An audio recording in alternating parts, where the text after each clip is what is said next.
Основное правило снайпера.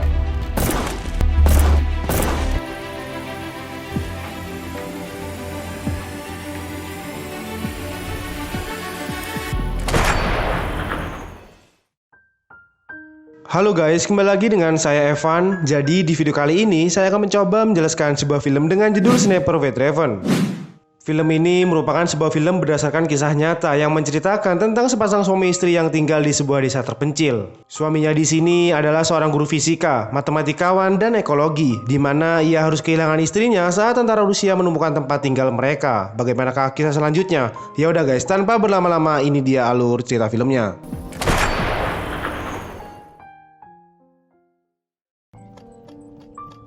Cerita ini dimulai di sebuah gubuk kecil di sebuah desa. Terlihat salah seorang di sana sedang membuat sebuah kerajinan dari potongan kayu. Ia pun kemudian membuat lambang pasifis dari bebatuan berwarna putih. Sekedar informasi guys, menurut Wikipedia, pasifisme adalah perlawanan terhadap perang atau sebuah kekerasan sebagai sarana untuk menyelesaikan pertikaian. Keesokan harinya, terlihat seorang wanita bernama Nastia yang sedang menggambar seekor burung yang hinggap di sebuah rumah burung. Singkat cerita, Mikola yang berprofesi sebagai seorang guru segera berangkat menuju sekolah dengan mengayuh sepedanya.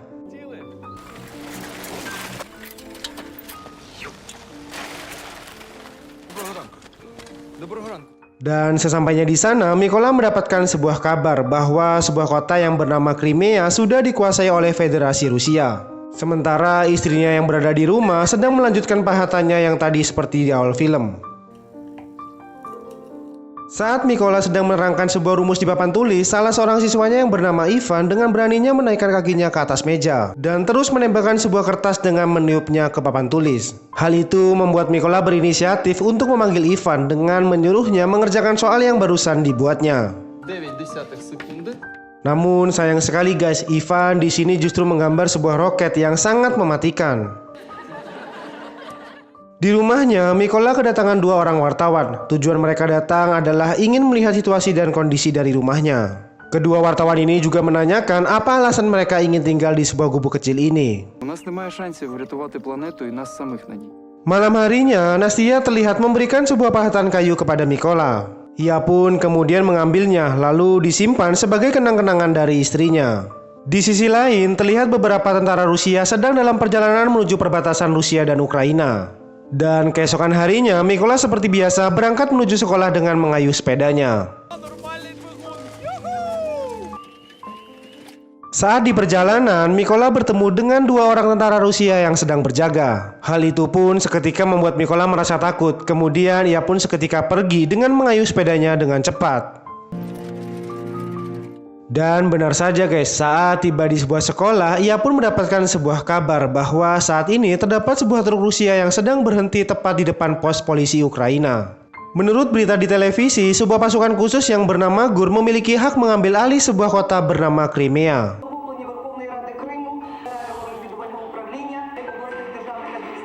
Setelah mengajar, Mikola pun segera pulang untuk menuju ke rumahnya. Dan sesampainya di sana, istrinya yang dalam kondisi hamil dipukul oleh dua orang tentara Rusia. Di sana, tentara Rusia pun segera memeriksa rumah milik Mikola. Lalu ia pun membakarnya dengan diawali membakar sebuah kertas. Namun Nastia yang marah-marah tiba-tiba Nastia pun tewas setelah mendapatkan tembakan dari tentara Rusia. Singkat cerita, setelah rumahnya habis terbakar, datanglah dua orang tentara Ukraina berpakaian preman. Mereka pun segera mengevakuasi Mikola dan membantu Mikola untuk memakamkan jasad Nastia. Setelah memakamkan istrinya, Mikola pun diajak mereka untuk menuju ke markas tentara Ukraina. Lalu seorang kapten di sana memarahi bawahannya dan beranggapan bahwa Mikola adalah mata-mata dari tentara Rusia dan memerintahkan bawahannya untuk segera menembaknya. Namun ternyata guys, Mikola juga mempunyai dendam kepada tentara Rusia dikarenakan mereka telah membunuh istrinya. Singkat cerita, Mikola pun akhirnya bergabung dengan tentara Ukraina. Di sana, Mikola dibina dan dibentuk untuk menjadi seorang tentara, mulai dari latihan fisik, menembak hingga bongkar pasang senjata. Waktu pun berlalu, seorang komandan di sana mengabarkan bahwa saat ini pasukan Ukraina membutuhkan seorang sniper. Namun ternyata guys, sang komandan di sana telah mempunyai beberapa daftar nama yang akan ditunjuk sebagai seorang sniper. Di antaranya adalah Beth, Klim, Dunay, dan pastinya Raven atau Mikola. Di sana, Raven terlihat sedang direndahkan oleh rekan-rekannya dikarenakan ia merupakan seorang pasifis yang cinta akan kedamaian. Lalu ia juga dianggap belum mahir dalam bongkar pasang senjata. Mendengar ledekan itu, Raven pun berusaha membuktikan kepada rekan-rekannya bahwa ia akan mempraktekkan bongkar pasang senjata dalam waktu 20 detik dengan mata tertutup. Ну що ж, 18 секунд. Singkat cerita, Raven pun diterima menjadi anggota baru dari regu sniper. Ia pun terlihat sedang ada kelas terkait materi membunuh tanpa menyentuh. Tidak lama kemudian, beberapa prajurit di sana terlihat sedang dibagikan senjata sejenis SPD. Namun sayang sekali guys, tidak dengan Raven. Ia justru mendapatkan senapan sejenis SKS. СКС, самозарядный карабин Симонова. Keesokan harinya, para prajurit sniper terus dilatih untuk tetap senyap walaupun terkena tembakan. Raven yang merupakan seorang fisikawan dengan sangat mudah menjawab semua pertanyaan dari seorang pelatih tanpa menghitung dengan kalkulator. Dan di akhir pendidikan, para prajurit diperintahkan untuk menembak tepat sasaran walaupun tanpa penerangan. Keesokan harinya, pelatih di sana mengumumkan hasil pendidikan dari para prajurit sniper. Dan ternyata guys, Raven menduduki juara satu di antara 4 orang rekannya. Singkat cerita, seorang letnan di sana mendapatkan sebuah misi dari seorang kolonel. Kolonel di sana memerintahkan untuk segera menyerbu tentara Rusia yang berada di sebuah jembatan. Raven pun dan anggotanya kemudian segera melaksanakan perintah tersebut.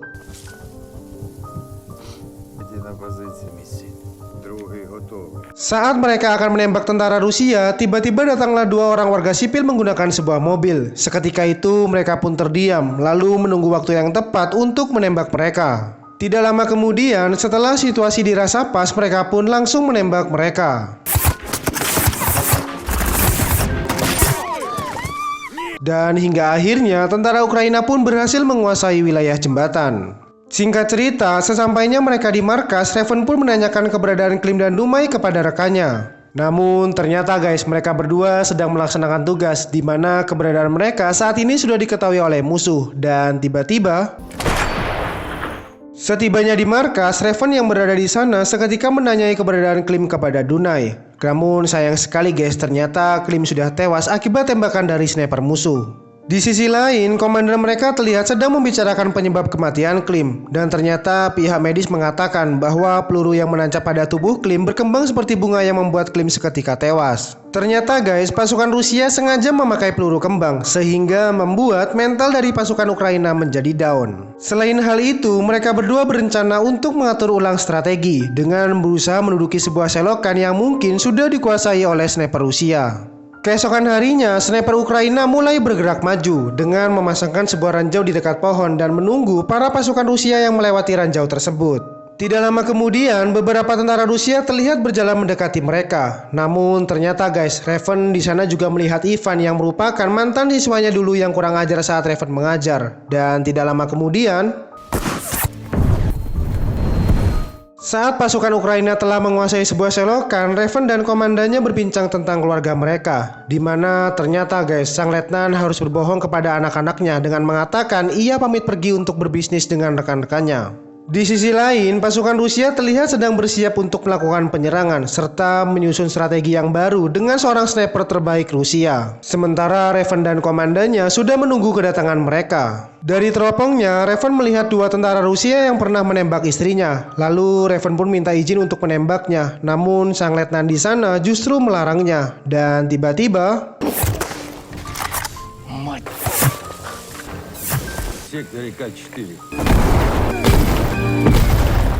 akibat Raven yang tidak mematuhi perintah atasannya membuat Raven harus kehilangan komandannya.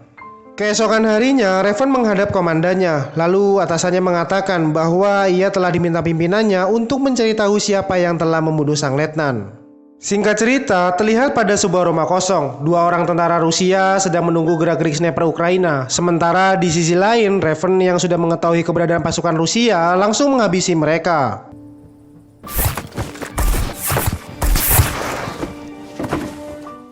Saat Raven sedang mandi, ia pun mendapatkan telepon dari komandannya bahwa 2 tentara Ukraina telah ditembak mati oleh sniper Rusia menggunakan peluru kembang. Raven pun yang mendengar itu seketika bersiap untuk menuju ke markasnya.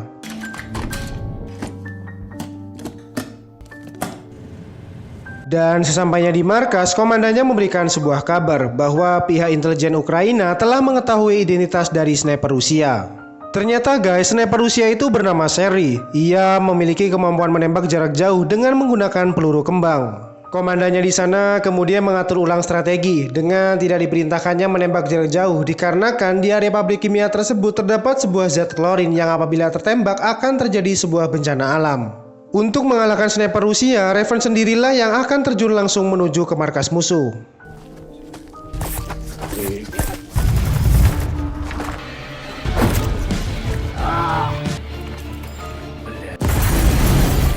Dan hingga akhirnya Raven pun berhasil melumpuhkan semua pasukan dari sniper Rusia. Lalu ia pun kemudian pergi untuk mengunjungi makam istrinya.